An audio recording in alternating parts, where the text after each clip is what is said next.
The Tabernacle Choir and Orchestra at Temple Square present a music and the spoken word special, Blessings of Christmas. Conducting today's program is Mack Wilberg with special guest Hugh Bonneville and the Gabriel Trumpet Ensemble and organist Richard Elliott.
Christmas is, of course, a time for celebrating new birth. It's a time for family, for giving.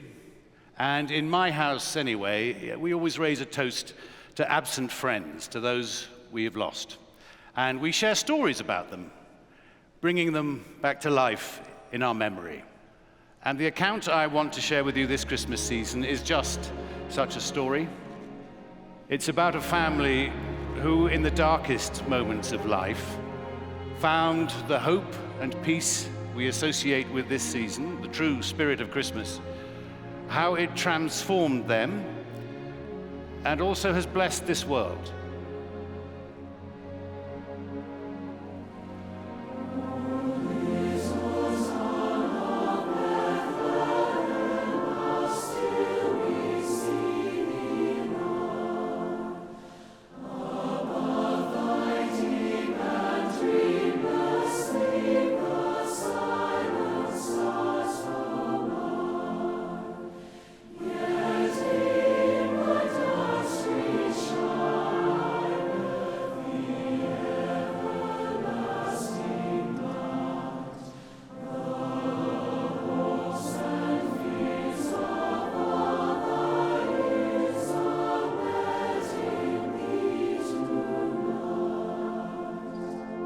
In mid-November 1873, an ocean liner, the Ville de Havre, set sail from New York bound for France, with 313 passengers on board. One can imagine their festive Atlantic crossing, with ribbons of red, swags of evergreen, and Christmas carols wafting through a dining room sparkling with candlelight. In a few days, they would make landfall in Europe, just in time for Christmas in Paris. Anna Spafford and her 4 little girls were among the delighted passengers. They had come from Chicago. Annie, aged 11, Margaret Lee, 9, Bessie, 5, and little Tanetta, aged 2. Their father, Horatio, had intended to sail with them, but was detained on business. Not to worry, he assured his wife and children. He would book his passage in a few days, and soon they would be reunited in Paris, the city of light, celebrating the season of goodwill. And goodwill is what they needed. 2 years earlier, the Great Chicago Fire had all but destroyed Horatio's business interests. So this journey was intended to restore hope and bring healing into their lives.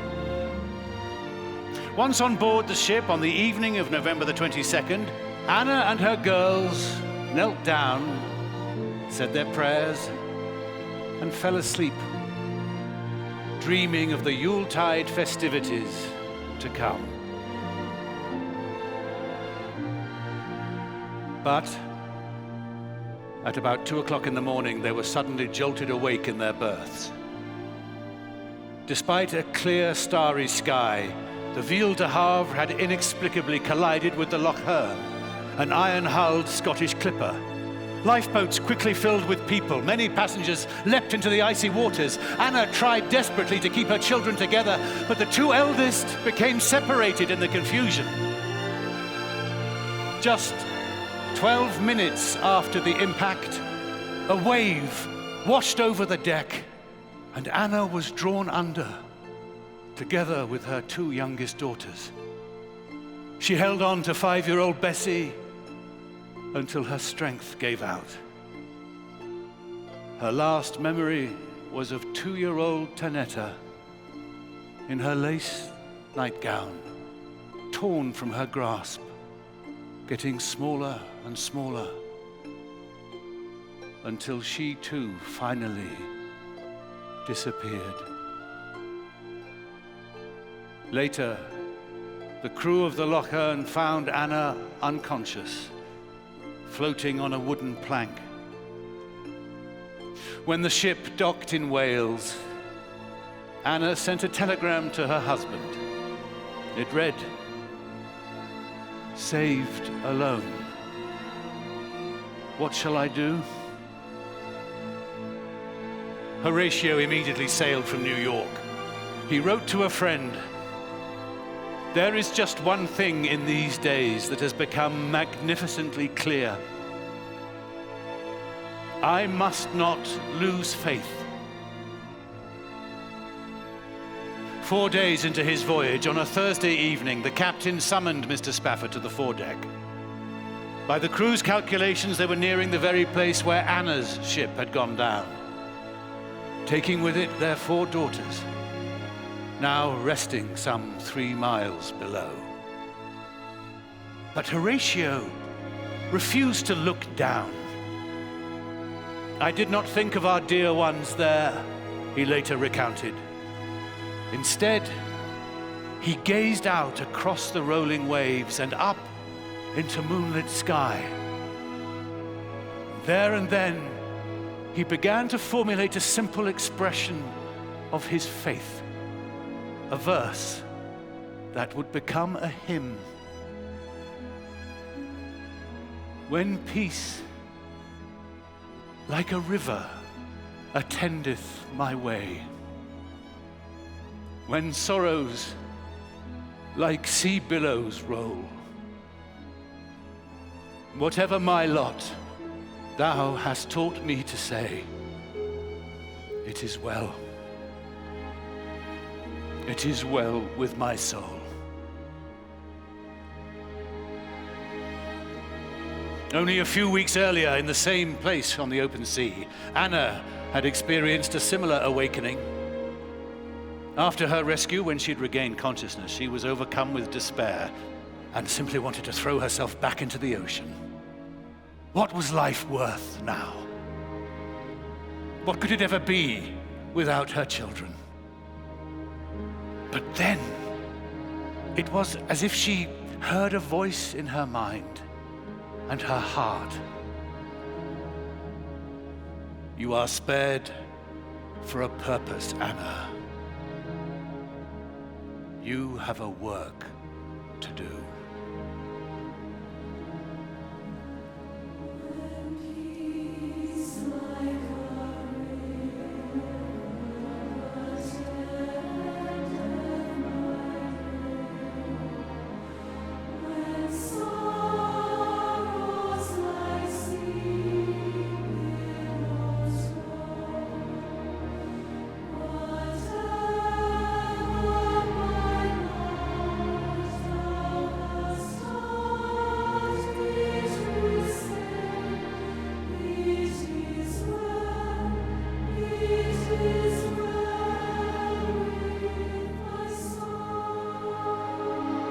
Once they had returned to Chicago, Horatio sought the support and prayers of his congregation to help him face the dire financial straits in which he found himself. Anna gave birth to a boy and then a girl. But sorrow upon sorrow, that son, Horatio Jr., succumbed to scarlet fever at the age of 3. Then, a year later, another daughter was born. Only 2 of their 7 children lived to maturity. But the Spaffords never yielded hope.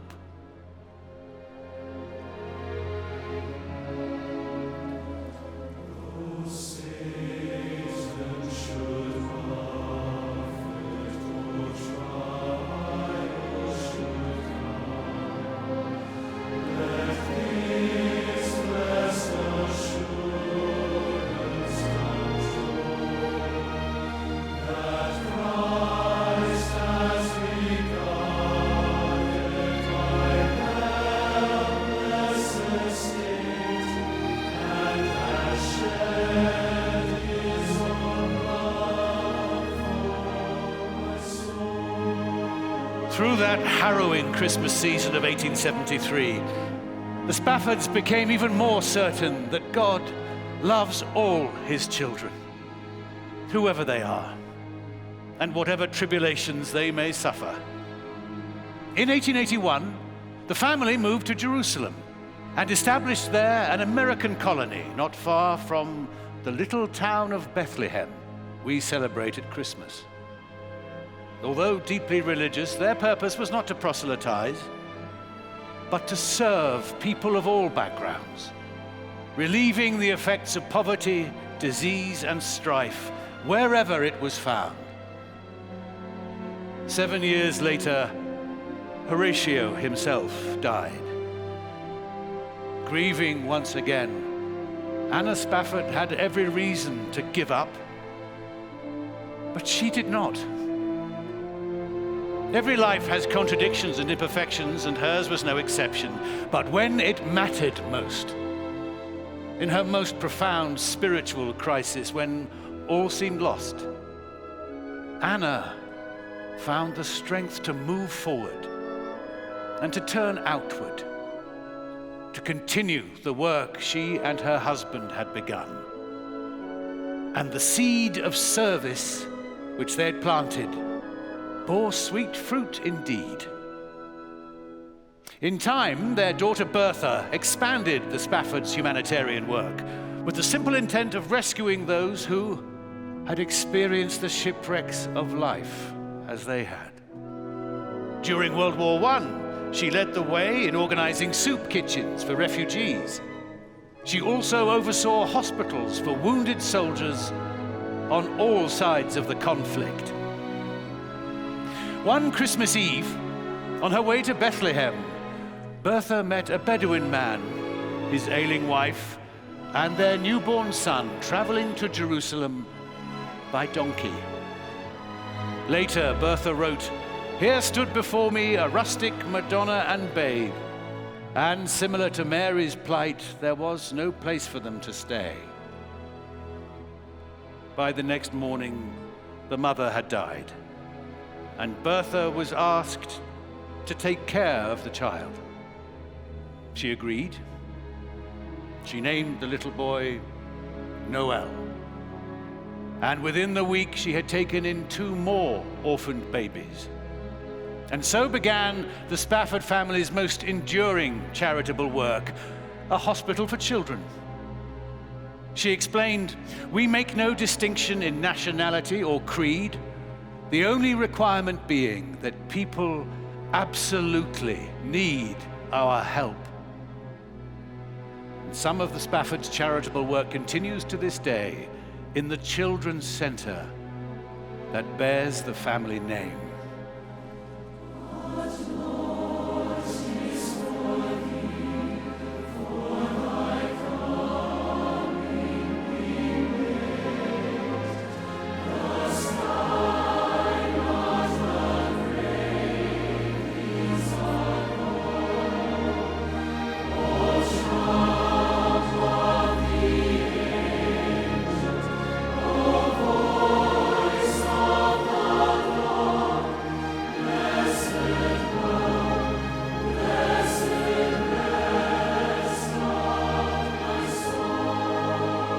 For nearly 150 years, millions have sung and have been lifted by Horatio's hymn, but most have not been aware of the circumstances in which it was written.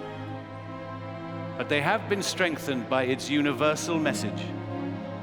Horatio's words echo with the story of Christmas.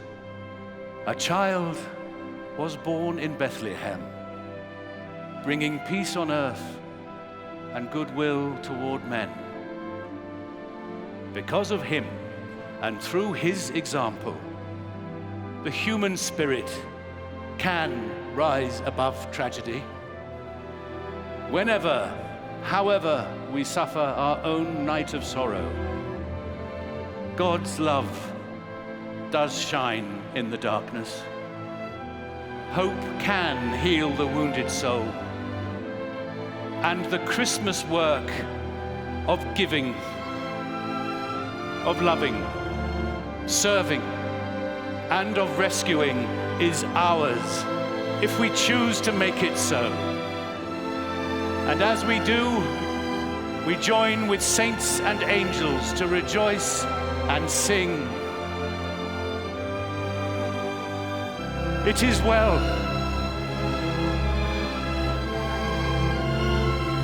It is well with my soul.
Thank you for joining the Tabernacle Choir and Orchestra at Temple Square for this Christmas special, originating from historic Temple Square in Salt Lake City.